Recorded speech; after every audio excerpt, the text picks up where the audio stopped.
Hey everyone, welcome to the very first lesson of From DNA to M6A, a complete bioinformatics course made especially for computer scientists. I'm really excited about this series because I'm going to show you the full journey, from the DNA inside a tiny cell all the way to detecting m6A modifications using Illumina sequencing and modern bioinformatics. By the end of this lesson, you'll understand why cells behave like little computers and why that matters for everything that comes later in the course. Let's begin. Imagine you're a software engineer. You already know how computers work: hardware, operating systems, code, memory, storage, and applications. Now imagine if you could look inside a living cell and see the same kind of logic, just built by nature instead of humans. That's exactly what we're going to do in this course. By the end of this course, you'll understand how DNA stores information like a hard drive, how RNA acts like working memory, how ribosomes work like tiny CPUs that build proteins, and how a small chemical change called m6A can completely change what a cell does. The best part is that you do not need a biology degree to follow this. We're going to use analogies that computer scientists already understand. Let me ask you something. What if I told you that a single cell in your body works surprisingly like the laptop or computer you're using right now?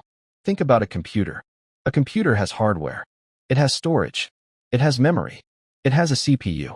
It runs applications. A cell also has structures that perform similar roles. The hardware of a computer is like the physical structure of the cell membrane, and all the internal components that hold everything together. The hard disk, where files and programs are stored long-term, is like DNA. DNA stores the long-term instructions of the cell. RAM, or working memory, is like RNA. RNA is a temporary working copy of information that the cell can actually use. The CPU is like the ribosome. A ribosome reads instructions and builds proteins. And the applications running on your computer are like proteins. Proteins are the final functional products that actually do the work inside the cell. Now, this analogy is not perfect. Biology is much more messy and dynamic than a computer. But as a starting point, this comparison is extremely useful. Because once you start seeing a cell as a tiny biological computer, the rest of bioinformatics becomes much easier to understand. So what can this tiny biological computer actually do? A cell can store massive amounts of information in DNA. It can read the right instructions at the right time. It can build complex components, mainly proteins. It can generate its own energy. It can communicate with other cells. It can repair itself when something goes wrong. And in some cases, if the damage is too serious, the cell can even decide to shut itself down. That is already impressive. But unlike your laptop, a cell can also grow. It can respond to changes in its environment. And it can reproduce by making copies of itself. So a cell is not just a machine. It is a living, responsive, self-maintaining system. Now let's define it simply. A cell is the smallest unit of life. Your body contains roughly 30 to 40 trillion cells.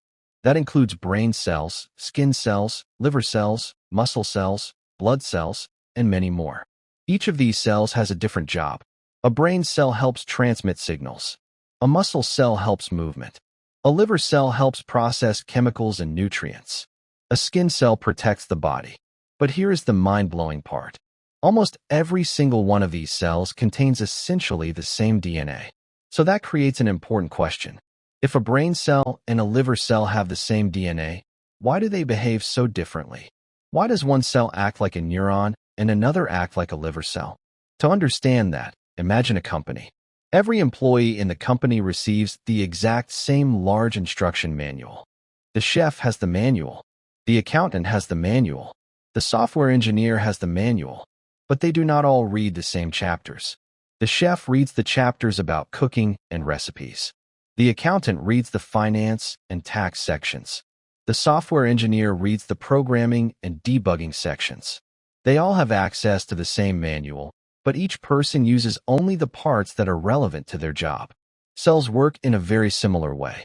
A liver cell and a brain cell contain the same DNA, but they use different genes. A liver cell may activate genes needed for metabolism and detoxification. A neuron may activate genes needed for signaling and communication. This selective use of genes is called gene expression. Gene expression simply means that a cell chooses which genes to use, when to use them, and how strongly to use them. This is one of the most important ideas in biology. The same DNA can produce completely different cell types, because different cells read different parts of the instruction manual. Now let's open up the cell and see what is inside. On the outside, we have the cell membrane. The cell membrane controls what enters and leaves the cell. You can think of it like a security gate or a bouncer at a club. It decides what is allowed in and what should stay out. Inside the cell, we have the cytoplasm. The cytoplasm is a jelly-like fluid where many chemical reactions happen. It is the internal environment where many cellular processes take place. Then we have the nucleus. The nucleus is one of the most important structures for this course because it stores the DNA. You can think of the nucleus as the control center or the secure data center of the cell. Inside the nucleus, the DNA is protected and organized. Then we have ribosomes. Ribosomes are tiny molecular machines that build proteins. They read RNA instructions and use those instructions to assemble proteins piece by piece. So if DNA is the stored code and RNA is the working copy, then ribosomes are the machines that execute the instructions and produce the output. We also have mitochondria. Mitochondria are often called the power plants of the cell because they help generate energy. The cell needs energy to move molecules, build proteins, repair damage, communicate, divide, and survive. So even in this simplified view, you can already see that the cell is highly organized. It has storage, processing, energy production, communication, and output. Now let's talk about why DNA matters so much. Every single cell is constantly making decisions. A cell may ask, should I divide and make more cells? Should I produce a certain protein right now? Should I repair this damage? Should I respond to a signal from another cell? Should I slow down? Should I die if I am too damaged? The answers to these questions are connected to DNA. DNA is not just a random string of letters. It is the long-term instruction system that guides how a cell behaves. In sequencing, we often represent DNA using 4 letters: A, C, G, and T. But those letters are not just letters. They represent chemical building blocks. And the order of those building blocks stores biological information. That information can determine which RNA molecules are produced, which proteins are made, and how the cell behaves. This is why understanding DNA is so powerful. If we can read DNA, RNA, and their modifications, we can begin to understand what is happening inside a cell. Now here is one of my favorite analogies for computer scientists. Think of DNA like a Git repository. In a Git repository, you may have many files. You may have an authentication file. You may have a database file. You may have an API file. You may have a UI file. You may have configuration files, helper functions, and documentation. But when you run an application, you do not execute every single file at the same time. You execute only the code that is needed for the current task. DNA works in a similar way. DNA contains thousands of genes. You can think of genes like files in a large biological repository. A liver cell may use one set of genes. A neuron may use a different set of genes. A skin cell may use another set. So the same genome can produce different cell types depending on which genes are active. This is exactly why gene expression is so important. The question is not only, what DNA does the cell have? The better question is, which parts of the DNA is the cell using right now? And later in this course, we will go one step deeper. We will ask not only which genes are being expressed, but also how RNA molecules are regulated after they are made. That is where m6A becomes important. Throughout this course, we are going to follow one clear path. We start with the cell. Inside the cell, we look at DNA. Inside DNA, we focus on genes. Genes can be copied into RNA. RNA can be chemically modified. One of the most important RNA modifications is called m6A. m6A can change how RNA behaves. That can affect how much protein is produced. Changes in protein production can change cell behavior. And changes in cell behavior can contribute to health, disease, cancer, development, and many other biological processes.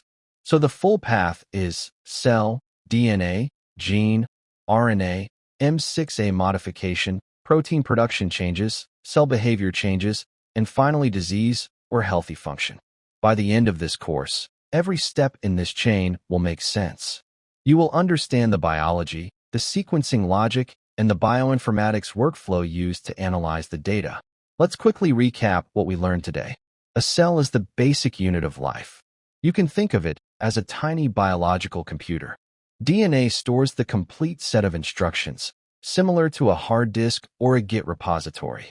Almost all cells in your body contain the same DNA, but different cell types use different parts of that DNA. This selective use of genes is called gene expression, and changes in how RNA is regulated, including m6A modifications, can completely change how a cell behaves. If you understand these ideas, you already have the foundation needed to start learning bioinformatics. Now let's do a quick knowledge check. Try to answer these questions in your own words. Why can liver cells and brain cells behave differently even though they contain the same DNA?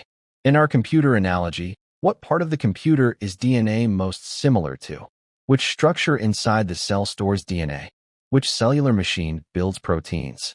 And why is it important to understand cells before learning about sequencing?